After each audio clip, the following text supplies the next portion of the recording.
Okay friends, कौन से type के सेंटेंसेस हैं जिसे हम रोज यूज करते हैं? सुबह से उठने तक, दिन पूरा हो तब तक हम इन सेंटेंसेस को यूज करते हैं। फिर वो चाहे पर्सनल लेवल हो, सोशल लेवल हो या फिर प्रोफेशनल लेवल हो। Exactly exactly. हम पूरे दिन क्वेश्चंस का यूज करते हैं। सुबह नाश्ते में क्या पकेगा से लेकर के क्या प्लान है, कहाँ जाना है, वहां से निकल के ऑफिस जब आप पहुंचेंगे तो वहां पे क्वेश्चंस चालू हो जाएंगे।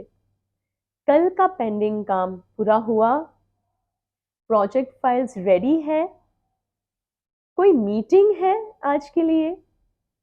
और हम सबको पता है कि ऑफिस में तो इंग्लिश के बिना चलेगा ही नहीं। तो इसकी प्रैक्टिस हम कहाँ पे करेंगे? क्या हम ये सोचेंगे कि नहीं भैया ये ऑफिस का डायलॉग है या ऑफिस का क्वेश्चन है तो हम ऑफिस जाके इसको प्रैक्टिस करेंगे?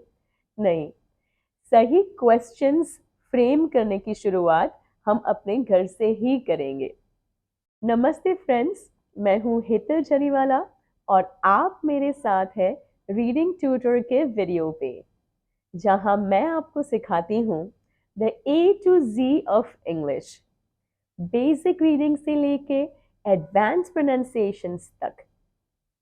4 साल की बच्ची से लेके आईएलटीएस की प्रिपरेशन तक मैं आपके सारे प्रश्नों का जवाब दूंगी।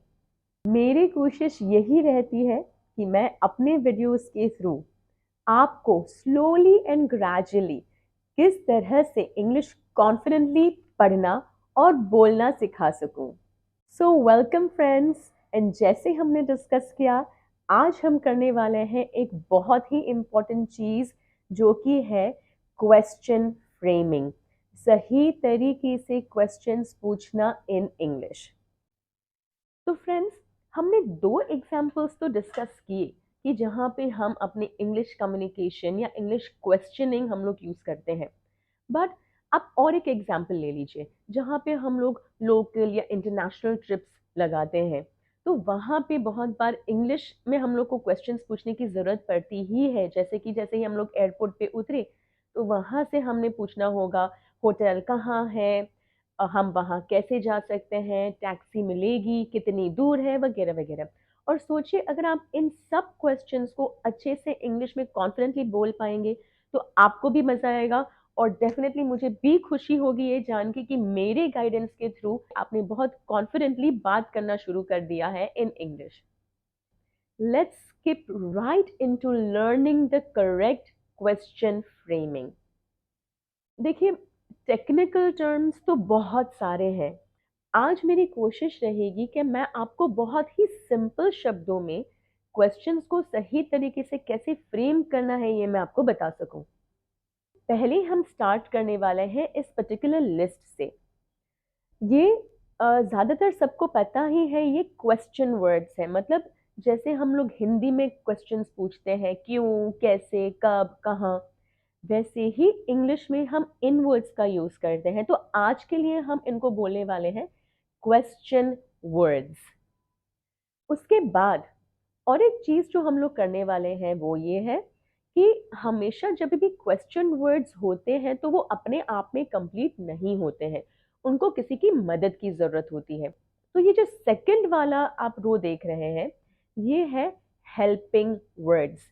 देखिए, टेक्निकल टर्म्स में हम लोग नहीं जा रहे हैं, हम आज के लिए इसको इजी रखेंगे, हम इनको बोलने वाले हैं हेल्पिंग वर्ड्स।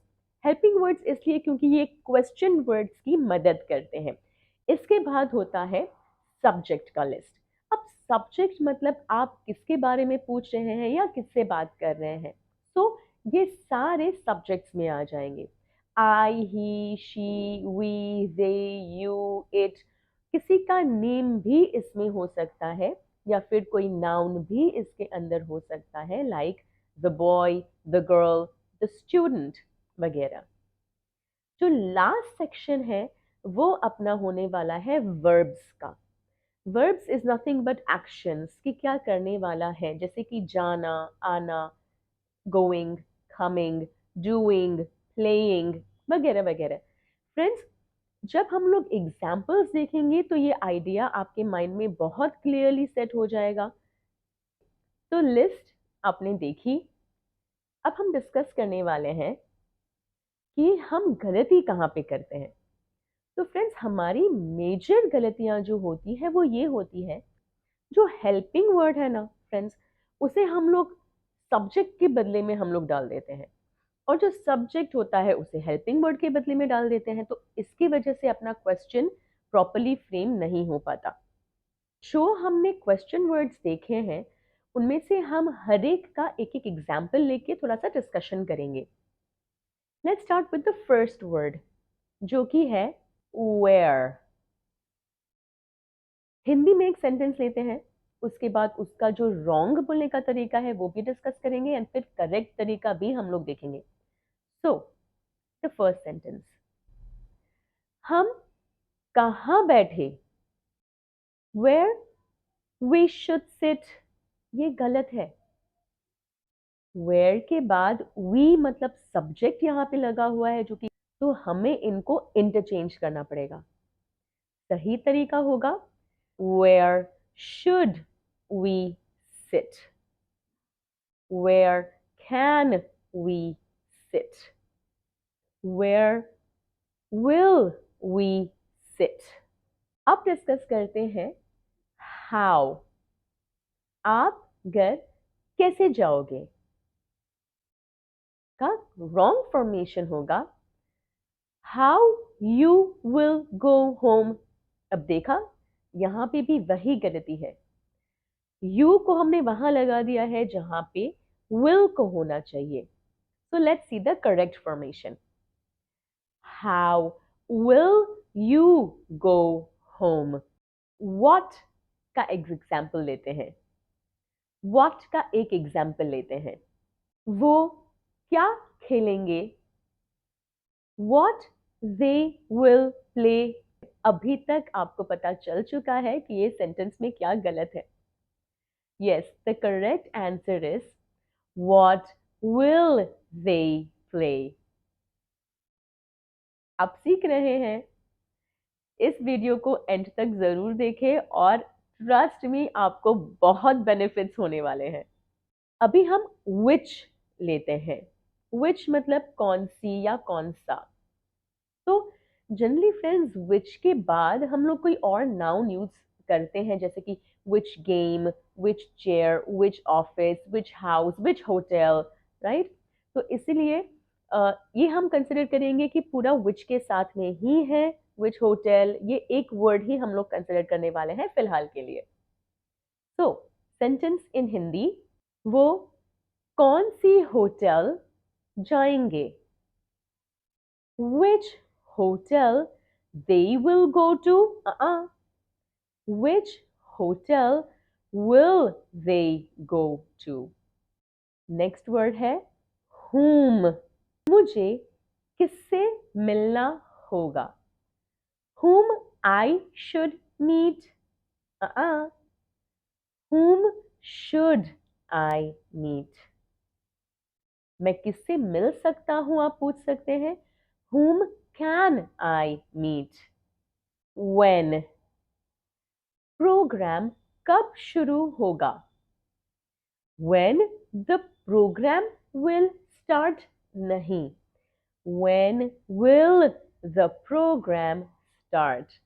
थोड़ा सा मैंने आपको कंफ्यूज किया, यहां पे मैंने सब्जेक्ट के बदले एक नाउन यूज किया, programme. So once again, when, जैसे अगर हमें बोलना है कि ट्रेन कब शुरू होगी, so I can say when will the train start। whose, ये किसका है, whose this is, नहीं, whose is this। जैसे अगर मैं बोलना चाहती हूं ये पेन किसकी है, तो whose pen this is नहीं बोल करके बोलना है whose pen is this। Again यहाँ पे पेन जो है वो मैंने whose के साथ एक वर्ड कंसिडर किया हुआ है, just to keep things easy. आपने किसका नंबर दिया है, whose number you have given, whose number have you given? ये सही तरीका है।